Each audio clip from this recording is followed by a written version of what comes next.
Les amis, on va parler de la France insoumise, et oui, qui nous déclare, par un observateur de l'extrême droite française, et oui, qui est membre du pôle antifasciste de la France insoumise, eh bien, il nous déclare que l'identité française, messieurs, dames, ça n'existe pas, que ceci, c'est du flan, que ceci, c'est du flan, bon, ça peut-être un peu, mais c'est peut-être du flan. Bref, on va regarder tout ça, c'est absolument lunaire. Et en ce moment, ils sont en train d'appuyer là-dessus, de nous emmerder à force que ça n'existe pas, etc. Mais de l'autre côté, on va quand même vous créoliser. On va créoliser ce qui n'existe pas. Donc, faut savoir, il y a les neurones qui se touchent un peu chez la France insoumise, non ?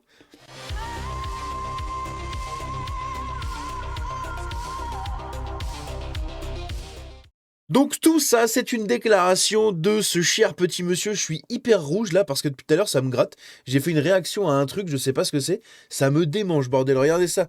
On dirait, je sais pas, une cible. Je sais pas, c'est trop bizarre. C'est trop chelou. Donc on a ce député Alan, enfin non, il est pas député, il est observateur de l'extrême droite, je sais plus quoi là, membre de l'observatoire de l'extrême droite. Attendez, on va regarder ça. C'est lui là, voilà, Alan Brunon, membre de l'Observatoire, voilà, de l'extrême droite, co-animateur du pôle antifasciste de la France insoumise, et c'est un candidat LFI au municipal de Grenoble. Grenoble qui est dans un état catastrophique à cause des écolos, d'accord, et c'est lui qui va venir tout relever. Mais bien sûr, on y croit tous. Aïe aïe aïe. Et donc ce cher monsieur nous a fait une sortie très intéressante en nous disant que l'identité française, ça ne veut rien dire, ça n'existe pas. Ah bon? On va écouter ça, vous allez voir, c'est assez catastrophique, mais vraiment. Je sais bien qu'ils sont énervés, mais il va falloir qu'ils s'y fassent. En France, il y a un enfant sur 5 qui a un ancêtre immigré. Putain, je l'avais jamais entendu parler. Je l'avais vu tout le temps s'exprimer sur les réseaux, mais de manière écrite, ok? Je l'avais jamais entendu parler à l'oral. Pourquoi on dirait un débile qui parle? C'est incroyable. Non, mais il parle vraiment bizarrement. Oh putain, mais... Gauchiste, parle bizarrement, voilà, paf, encore une fois, le bingo est coché. Nous partageons comme héritage commun avec 28 autres pays du monde notre langue. Donc notre langue et notre pays n'est pas une nation ethnique. Elle est une nation complexe, composée d'une diversité culturelle, Uniquement depuis les Républicains, c'est tout. Personnes qui la composent et qui la fabriquent. Il y a 500 millions de locuteurs qui parlent le français. Alors il faudrait nous expliquer ce qu'est l'identité française. Alors, ils sont toujours en train de chialer sur l'immigration, enfin sur la colonisation, pardon, comme quoi les Blancs ne sont pas gentils parce qu'ils ont colonisé le monde entier. Et de l'autre côté, ils se branlent tous, et Mélenchon le premier, sur le fait que tout le monde parle français. Ah mais regardez, il y a 500 millions de locuteurs français ou francophones. D'accord, on est 70 millions de Français en métropole. Comment t'expliques, enfin en métropole avec les dom-toms je pense, comment t'expliques qu'on passe de 70 millions à 500 millions? C'est que forcément dans le monde entier il y a plein de gens qui parlent français. Mais comment ces gens-là ont parlé français? Ils n'ont pas parlé français parce que, paf, ils ont eu un éclair de génie. Ils ont parlé français, couillon, parce qu'on est arrivé chez eux, qu'on a mis des écoles, on a construit des routes, on a posé des églises, d'accord? Et on y est resté pendant des centaines d'années. Et à la fin, on nous a dégagés. Mais maintenant, ils se branlent tous avec le français là-bas. C'est incroyable. Et même la France insoumise, pareil, comme je l'ai dit. Mélenchon, le premier, qui nous dit, oui, mais regardez, comme lui, ils parlent tous français. Oui, donc au final, la colonisation, c'était pas mal alors, du coup. Est-ce qu'on peut dire ça ou pas? Ça ne veut rien Incroyable. dire et ça n'existe pas. Il n'y a un seul peuple, une seule nation. C'est celle héritée de la grande révolution de 1789 qui a donné un chemin au monde et qui On le rappelle, la colonisation, c'est de gauche. s'inscrit désormais dans tous les mouvements sociaux. Combien de peuples ont pris comme symbole de leur lutte le gilet jaune, qui est désormais un symbole d'insurrection populaire partout. Oh là là, mais il s'exprime comme un vieux gars. Oh, c'est incroyable. Non mais attendez, c'est une pépite lui. Ah mais je vais fouiller son cas aussi moi. C'est une pépite. Ah c'est mon petit poulain lui. Lui. Lui-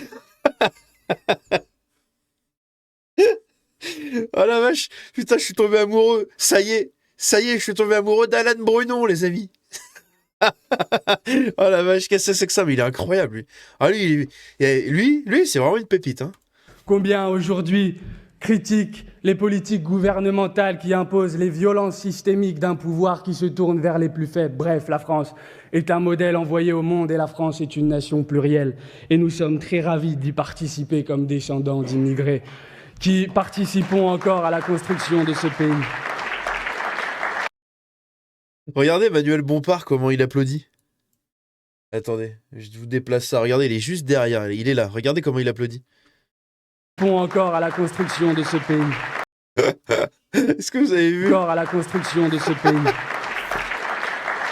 Oh la vache, je suis mort. Donc bref, donc en gros, l'identité française, ça n'existe pas, mais c'est trop bien que beaucoup de gens parlent français. Hein, très bien, intéressant. Et de l'autre côté, l'identité française, ça n'existe pas, mais je suis content d'être français et d'être dans ce pays millénaire. Hein. Incroyable. À côté, on avait aussi les propos de Carlos Martins Bilongo. On le rappelle, hein, il y a eu pas mal de vidéos de fêtes sur lui.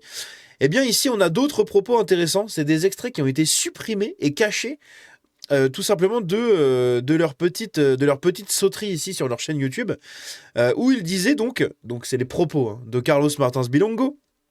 Il disait leur passeport, tu les retires et tu les déchires devant eux, en parlant de Zemmour, de Sarah Knafo. Je sais bien qu'ils sont énervés, mais il va falloir. Ta bouche, toi.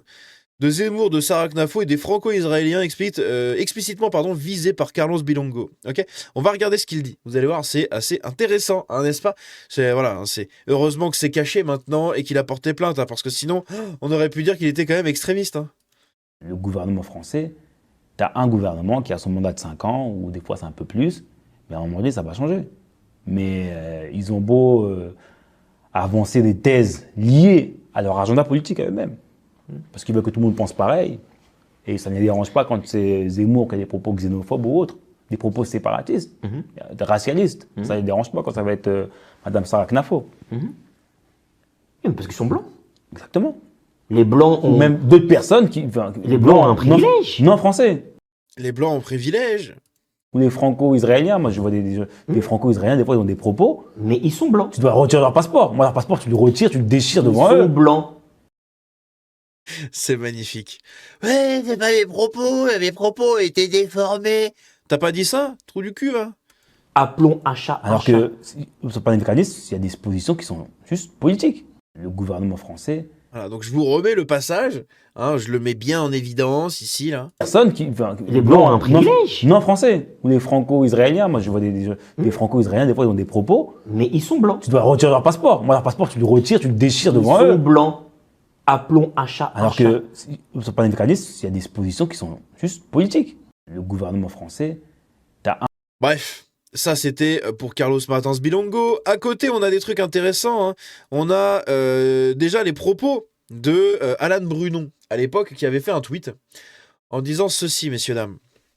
Il avait dit « Après 132 ans de colonisation, l'Algérie arrache son indépendance. Que de crimes coloniaux abjects, que de souffrances, de vies arrachées et de destins brisés. En cet instant, je pense à mon grand-père algérien, combattant de la libération, et à mon ancêtre emprisonné au bagne de Nouvelle-Calédonie. Le dogme colonial n'est pas mort, combattons-le de toutes nos forces. » Donc ceci explique cela. Hein, si ça c'est vrai, ok, si ce qu'il dit et ce qu'il déclare ici est vrai, ceci explique cela, d'accord. Ce cher petit Alan Brunon qui s'exprime comme un low QI, hein, un low IQ, eh bien du coup aurait apparemment un grand-père algérien, ok, et un ancêtre qui a été prisonnier au bagne. Bref, qu'est-ce que vous voulez que je vous dise? Ils sont tous pareils, c'est incroyable. On va regarder ça du coup, après cet autre extrait, parce qu'apparemment il y a pas mal de petits soucis autour de Delogu. Voilà, on a les gauchistes qui se tirent dans les pattes, et Delogu est critiqué par son instrumentalisation de son soi-disant grand-père algérien lui aussi. Ah, ils ont tous un grand-père algérien ces gens, c'est incroyable. Ouais, mon grand-père algérien. Ouais, sauf qu'apparemment Delogu il n'était pas algérien, hein, vous allez voir. Delogu, qui fait croire que son grand-père est algérien alors qu'il ne l'est pas du tout. Il ne l'est pas. À ces électeurs de la France Insoumise, qu'est-ce que tu leur dis aujourd'hui? Le problème, je le dis et je te le redis encore ici, Delogu, c'est le meilleur marchepied du Front National. Il le revendique lui-même d'ailleurs. Tu le connais toi personnellement? Je connais Sébastien Delogu depuis toujours. Il a un peu dérivé pour moi. Parce que il a pas compris une chose, c'est que Marseille, ça ne se divise pas, ça s'unit. Vous voyez, le stade Vélodrome, quand vous y allez, quand vous êtes chez les Winners, quand vous êtes chez les supporters, tous les supporters de l'Olympique de Marseille, et vraiment tous. Voilà, dans leur ensemble, vous avez ce qui est Marseille. Une forte unité. Une unité, on s'en fout de savoir qui est qui, quelle origine, quelle nationalité. Pas plus de différence entre les gens. On est Marseillais. Les gens s'en foutent de savoir de quelle nationalité vous êtes. Ah, je vais me faire niquer par la musique, vous allez voir. Et quand vous avez un Sébastien Delogu qui fait croire que son grand-père est algérien alors qu'il ne l'est pas du Tu tout. ne l'es pas? Il ne l'est pas. Que son grand-père est juste né en Algérie, parce qu'il était un colon, comme beaucoup de colons d'ailleurs. Hein. Mais il n'y a pas de honte, hein. Je veux dire, après, c'est chacun son histoire, on n'est pas responsable des histoires de nos grands-parents. Par contre, il faut pas mentir aux gens. Ils te demandent pas de mentir. Pourquoi toute cette comédie? Mais moi, je pourrais pas faire ça, parce que c'est le moment de faire plaisir à telle ou telle communauté dont la communauté s'en fout, en fait. Les Algériens de France ou de Marseille s'en foutent de savoir si tel élu, machin. Benoît Payan, il n'est pas algérien, pour autant, il est apprécié. Ah oui, il est apprécié parce qu'il donne ses fesses carrément à tout le monde, à tous les mumus. Donc, évidemment, ils aiment bien. Hein, ils aiment bien quand ils peuvent prendre les fesses de quelqu'un. Et Benoît Payan leur donne allègrement les siennes. Bref, voilà ce qui termine cette petite vidéo autour d'Alan Brunon et des propos de la France Insoumise sur l'identité française, n'est-ce pas? Et au-delà de ça, du coup, le truc autour de... voilà, ils ont tous un grand-père algérien. Sauf que lui, c'est pareil. Hein, Alan Brunon... Alan et Brunon, ça fait pas très DZ, d'accord? Ça fait vraiment pas très du tout DZ. Donc, est-ce que c'est par sa mère, etc. Et donc, le nom s'est perdu hein, lors de l'alliance ou je ne sais quoi? Ou est-ce que c'est vraiment son grand-père paternel? Mais dans ce cas-là, c'est simplement un pied noir, hein, quelqu'un qui est né en Algérie, hein, c'est tout. Et qui possiblement s'est battu, voilà, pour ça, d'accord. Mais c'est très bizarre, hein, je sais pas, c'est très très chelou. Donc je sais pas, vous me direz ce que vous en pensez dans les commentaires, n'est-ce pas? Et on se dit à la prochaine, mais voilà, le petit Delogu, le petit menteur, ah, c'est rigolo, c'est marrant.